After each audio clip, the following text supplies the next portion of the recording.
Sahabat hikmah di balik kisah, Indonesia kaya akan tradisi dan budaya. Termasuk dalam mengungkapkan rasa syukur atas rezeki yang mereka terima. Contohnya seperti terlihat di video ini. Terlihat seorang wanita yang baru saja membeli 1 unit motor melakukan ritual syukuran dengan melindas sebutir telur yang sudah disiapkan sebelumnya. Selanjutnya ada acara rebutan uang logam yang disebar oleh pemilik kendaraan baru tersebut. Ada satu tradisi menarik yang selalu diadakan di bulan Rabiul Awal. Nama tradisinya Maulid Adat atau merayakan Maulid Nabi sesuai dengan adat Bayan. Acaranya berlangsung selama 2 hari berturut-turut. Hari pertama biasanya jadi hari persiapan, di antaranya penyembelihan hewan, persiapan bumbu, hingga menutup padi atau menumbuk padi. Selain menjadi ungkapan rasa syukur atas melimpahnya hasil bumi, tradisi tahunan ini juga menjadi sarana berkumpul dan bersilaturahmi warga desa. Tradisi antar dulang di Dusun Telaga Piru, Kabupaten Seram bagian Barat, Maluku. Tiap hari ke-7 bulan Syawal tradisi ini tak pernah absen digelar. Warga sekitar lebih populer bilangnya tradisi lebaran hari ke-7. Dulang berasal dari tiap rumah warga yang sudah dipilih lebih dulu oleh tokoh agama dan perwakilan adat setempat. Isi dulang hanya 2 jenis, yakni ketupat yang mencerminkan hasil perkebunan dan ikan yang merupakan hasil tangkapan nelayan. Warga kemudian mengaraknya keliling kampung, disertai dengan tarian adat dan sholawat kepada Nabi Muhammad SAW. Ya Pak Ustadz, kalau Ya. kita saksikan video tadi gitu ya, banyak tradisi tapi intinya cuma satu, rasa bersyukur. Nah, Pak Ustadz gimana pandangan? Baik, tasyakuran itu ya diambil dari kalimat syukur, bersyukur. Proses bersyukurnya disebut dengan tasyakuran. Ada tasyakuran rumah, Iya. ini udah jadi bahasa Indonesia kan, tasyakuran masjid, tasyakuran sekolah, dan lain sebagainya. Kenapa manusia itu harus menunjukkan rasa syukur kepada Allah Subhanahu wa Ta'ala? Kadang nikmat itu harus diungkapkan kepada orang lain. Iya. Supaya kita menunjukkan bahwa kita bahagia dan bersyukur dengan rezeki yang Allah kasih. Tasyakuran rumah, bersyukur karena udah dititipin rumah. Tasyakuran sekolah, udah dikasih sekolah. Artinya memang tasyakuran ini bentuk bersyukur kita kepada Allah Subhanahu wa Ta'ala. A'udzubillahi minasyaitonirrajim. Allah Subhanahu wa Ta'ala berfirman, la in syakartum la azidannakum. Kalau kita bersyukur kepada Allah, nanti akan ditambah sama Allah. Yang ditambah itu bukan hartanya. Nah, Mas Adam punya mobil, 1, bersyukur, oh berarti nanti ditambah 2. Kalau konteksnya mobil, kalau istri, Jangan. nah ya kan, bersyukur istri 1 dapat 2, nah, ribet ntar kan gitu. Jadi sebenarnya yang ditambah itu bukan materinya, duniawinya bukan, tapi keluasan hatinya itu ditambah sama Allah. Dia tetap akan merasa terus cukup dengan apa yang sudah Allah kasih dalam hidup. Makanya perlu ditunjukkan rasa syukurnya itu. Kenapa? Supaya didoain sama orang lain. Ya.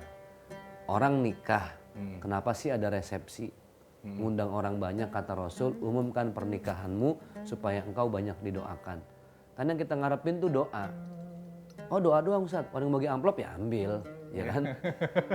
Lihat dulu amplop doang apa duitnya kan gitu. Bonus itu namanya. Iya. Jadi kita ini berharap banyak doa. Hidup itu yang kita harapkan adalah banyak doa dari orang lain. Iya.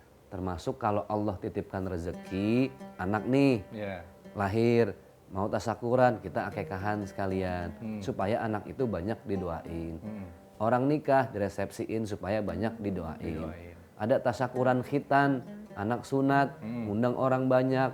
Selain dapat uang tuh anak kan yang penting didoain. Iya. Jadi tasyakuran itu bagian supaya kita banyak didoain orang lain. Tapi yang nggak boleh itu adalah memaksa untuk mengadakan tasyakuran cuma karena gengsi. Itu yang nggak boleh ya.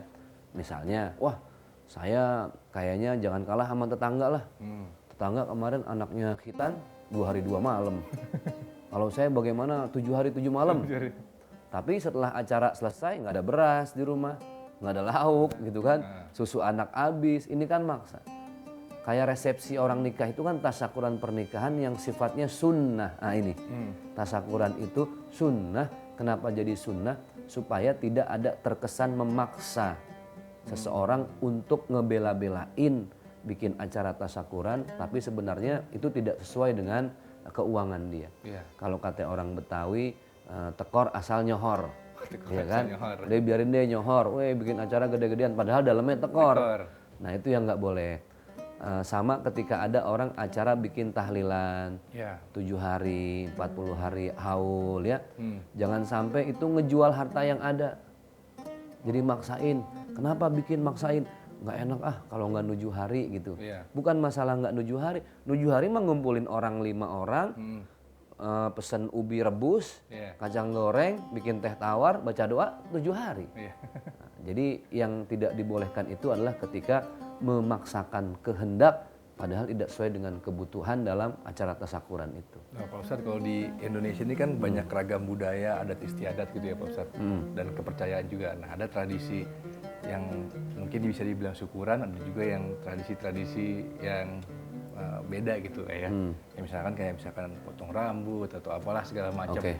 Nah itu dalam Islam gimana Pak Ustadz? Kita ini sangat dibolehkan menunjukkan rasa bersyukur kita. Menunjukkannya apa? Dengan ngebahagiain orang lain. Orang kita undang, kita pesan catering, panggil penyanyi selawat, biar sama-sama bisa selawat, panggil qori, panggil penceramah. Itu kan ingin membahagiakan orang lain. Orang ketika dibahagiakan pasti didoain sama dia. Nggak ada kita ngebahagiain orang, kita disumpahin sama orang. Iya dong. Mas Adam saya kasih uang tiba-tiba 1 juta. Saya ngasih didoain apa disumpahin?